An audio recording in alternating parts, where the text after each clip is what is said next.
Welcome back to the Comeback Kid, everyone. When we were last with you, we were discussing the end of the baseball season as well as an off-season preview, and now we have Nigel Ward in studio, pitcher for the USD Toreros baseball team. What's going on, Nigel? Oh, I'm happy to be here, Ben. I love getting in with you guys. Three of my best friends out here, just having a lot of goofy fun on the radio, man. Yeah, man. It's great to have you, and it's great to have you with USD Baseball. It's very exciting. We have year in and year out, it seems like, our baseball team competes, and it's one of our better, more historic programs we have at this school, and you have the opportunity to be a part of what's going on. And so can you give us, paint the picture to our listeners at home and to us, what is going on with baseball right now? Like, how are you guys preparing for the season? What's going on? Well, the first thing I want to mention, Ben, is you said pitchers are athletes. I love you for that. That's great.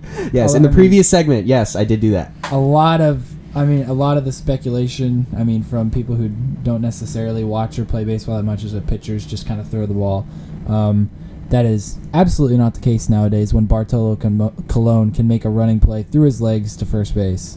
This is unreal. We're athletes, guys.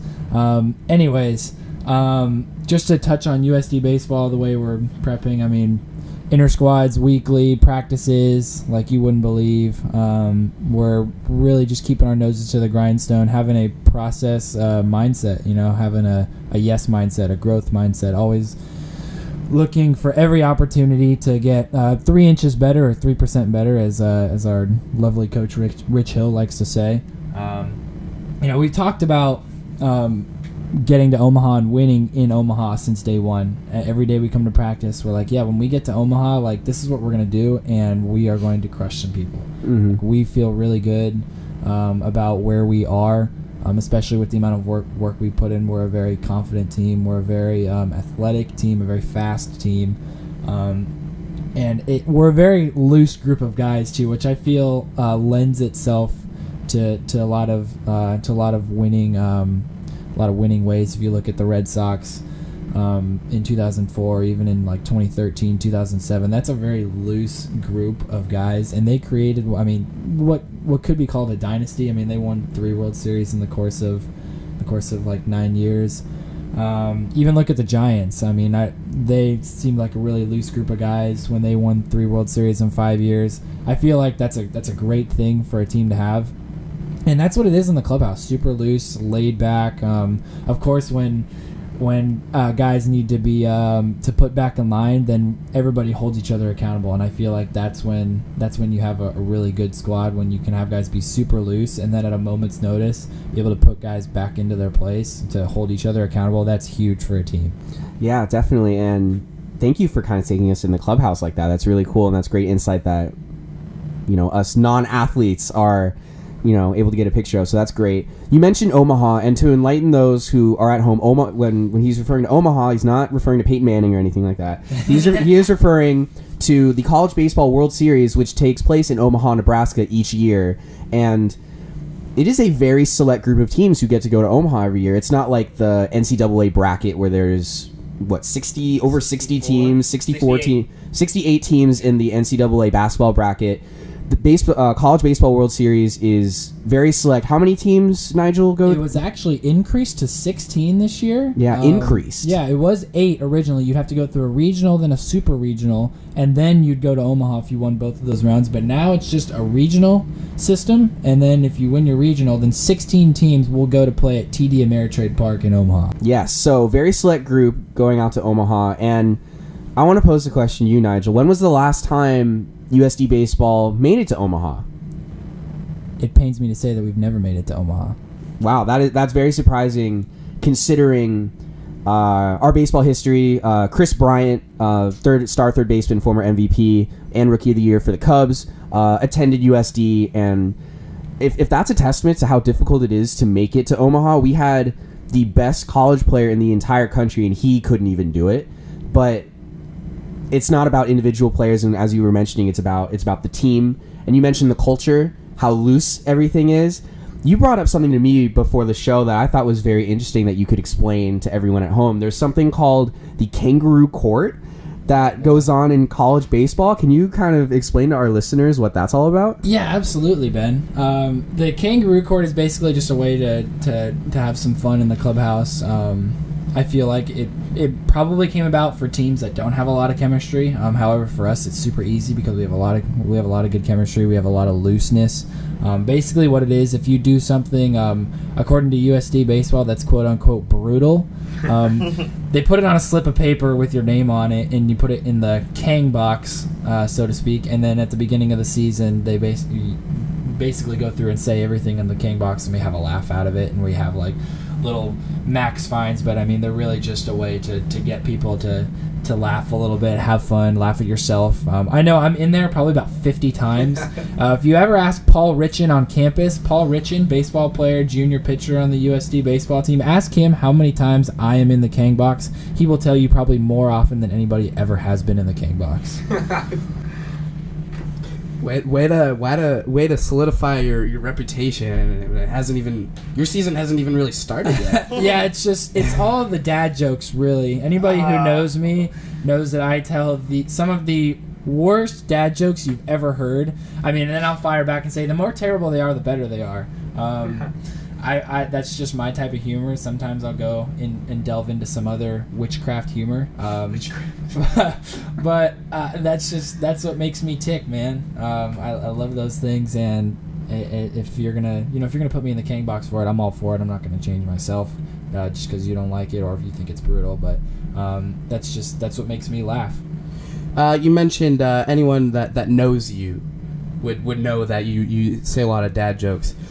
Speaking about knowing you, you and I go way back. Way back. Back. Chris Gone. Gone out of here, Chris Barman. Anyways, so Nigel and I went to high school together out in Anaheim, California. Servite High School, home of the Fightin' Friars. Yeah, it's an all-guys Catholic school, very competitive sports program. Incredibly. So I think... obviously, I knew that these dad jokes were coming, but I must say I was very excited to hear that you were coming to USD. But obviously, this is your junior year. You've had a lot of experiences for college ball that weren't USD. So can you speak maybe a little bit to how you ended up here, even in the first place? Yeah, of course, Matt. The way, or I guess the roundabout way I got here. Everybody's seen that picture of what everybody thinks success is, and it's just a straight line. But really, it's a whole twisty, topsy-turvy type of road, winding. You don't always have the light. You don't always know where you're going. Just to put that into perspective, when I was in high school, I got recruited by Cal Poly, and I thought it was a great fit. I really enjoyed visiting. I enjoyed the coaching staff. And I enjoyed the players that I got to meet with before I went there, and I thought it was going to be a blast. And truly, it was. I had a fun time. The schooling at Cal Poly is rigorous, and needless to say, I had a difficult time in my first 2 quarters. But the athletics was a fun experience, really challenging. They really get after it over there just as much as anybody else does. I mean, all the respect to them. I mean, when we were on the field or in the weight room or conditioning on the football field, we were really putting it in. However, it just wasn't the best fit for me. I could kind of feel it especially after the first month. You kind of know about these things. You can just kind of feel. I mean, especially for me, it was early. Like, I'm not quite sure this is a good fit. And when the summer rolled around and I was playing summer ball in Michigan, it hit me on a bus ride to Mankato. Like, yeah, maybe I need to go take this someplace else. If it's not a good fit and it's not working for you, and if I don't think it's going to go anywhere, you have to make a decision I felt like I had to make a decision to best help my future and to best help the way I wanted to go about things. And that decision wasn't going to be at Cal Poly. It was going to be at a junior college, and that's where it led me. I went to Santa Ana College in Santa Ana, California. Ironically enough, it was actually the only college I talked to. I texted my head high school coach, actually my pitching coach. I texted both of them actually, and I go, I'm not going back to Cal Poly. Do you have any recommendations on where I should go to junior college? And he fires back within seconds, Santa Ana College. I said, really? Not even a number of other schools that I had known of, that I had been thinking of, and he goes, nope, you're going to go to Santa Ana. And I was like, all right, give me the coach's number. Fires me the number, and I called him up. His name's Tom Nillis, and he picks up and he goes, hey, I heard you wanted to come to Santa Ana. I'm like, yeah, how'd you hear that? He's like, your coach just texted me. And he goes, all right, this is going to be great. I'm super excited to have you over here. I'm sure he just figured it out.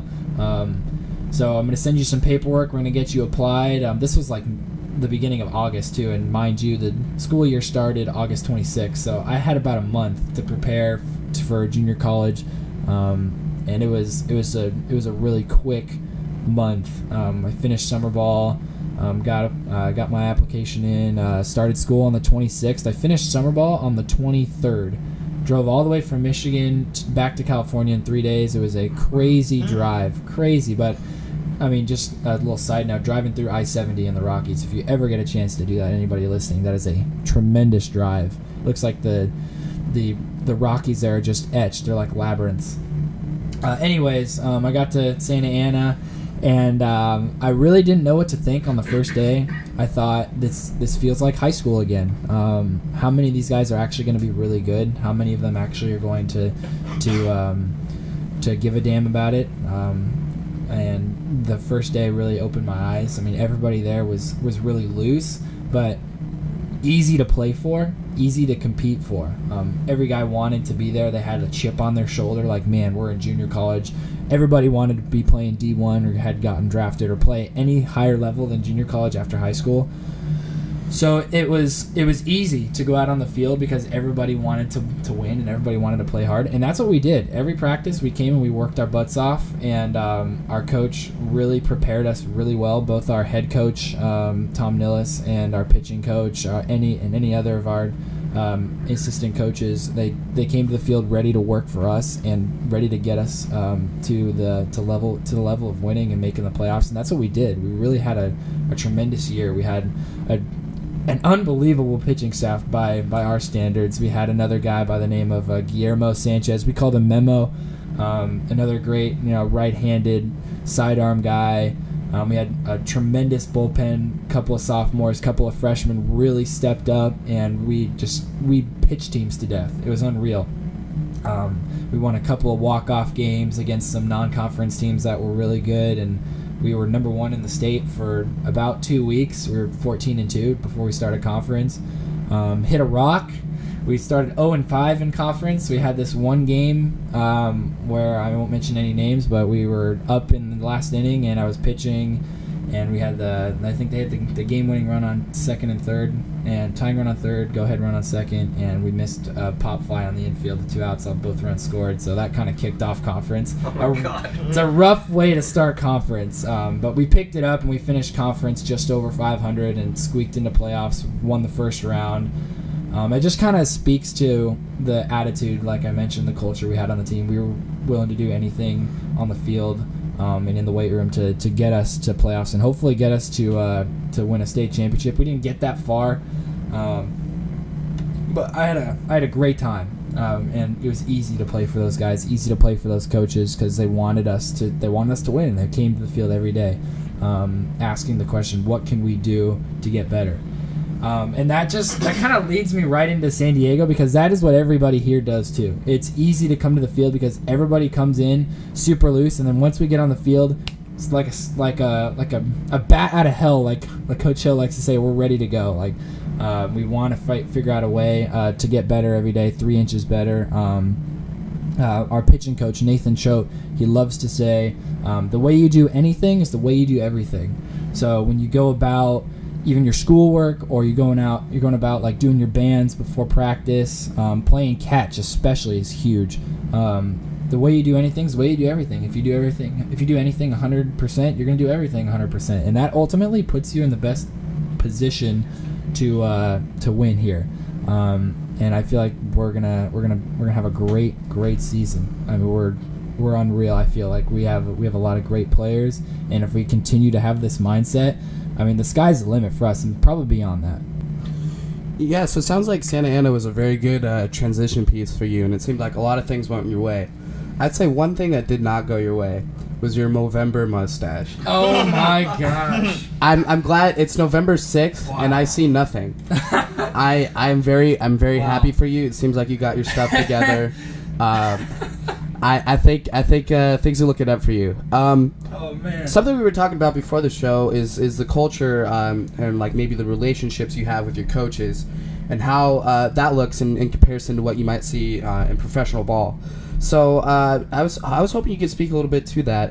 Basically, what it looks like to be pitching in college versus what you've heard of people pitching in the pros. Of course. I mean, just obviously I haven't pitched in the pros. I'd love to, but I know a couple of former teammates who have had the absolute opportunity and privilege to be able to do that for a living.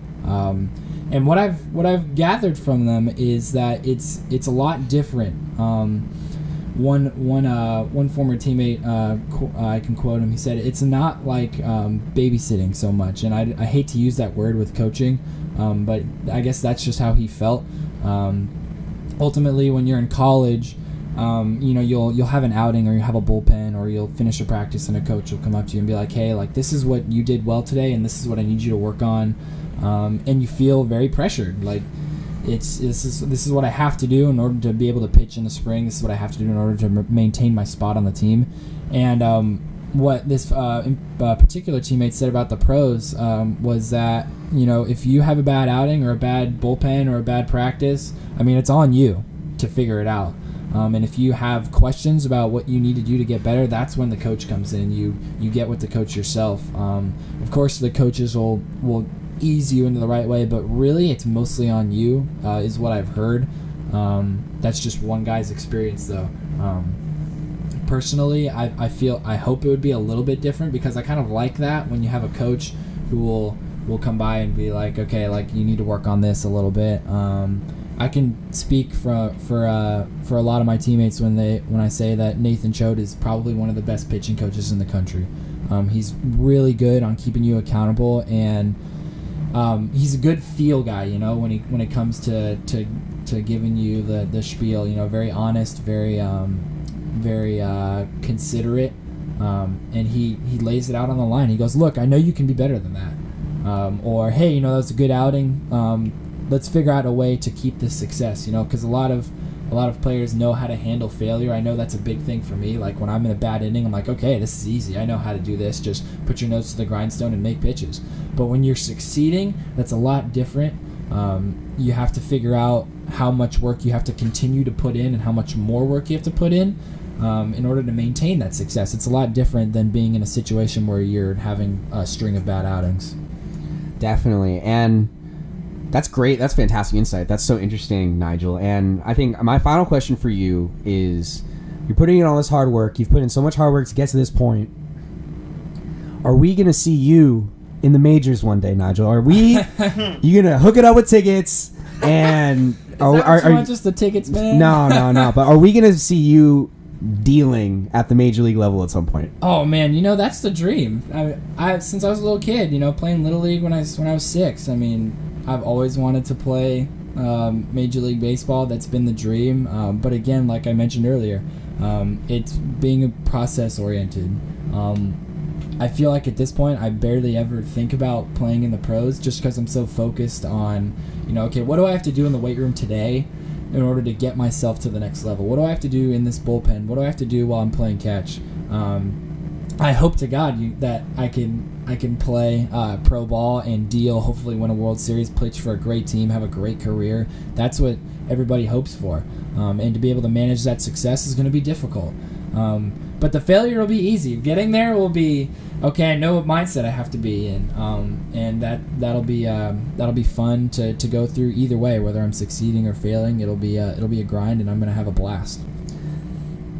Great stuff, Nigel. And so you heard it here first on the Comeback Kid, everyone. Nigel Ward, future Major League Baseball starting pitcher, closer, reliever. You'll do anything. He is versatile. So he, we can't wait to track your progress, and and we really hope for you and your sake that all your hard work ends up paying off, man. So thank you very much, Nigel, for providing all that insight. So when we come back, we are going to be transitioning a little bit to European soccer. It was a very it was an important week for a lot of teams in the soccer world. So we will recap crucial matchups such as Arsenal Man City and Chelsea Man United when we come back. And also, what is wrong with Real Madrid?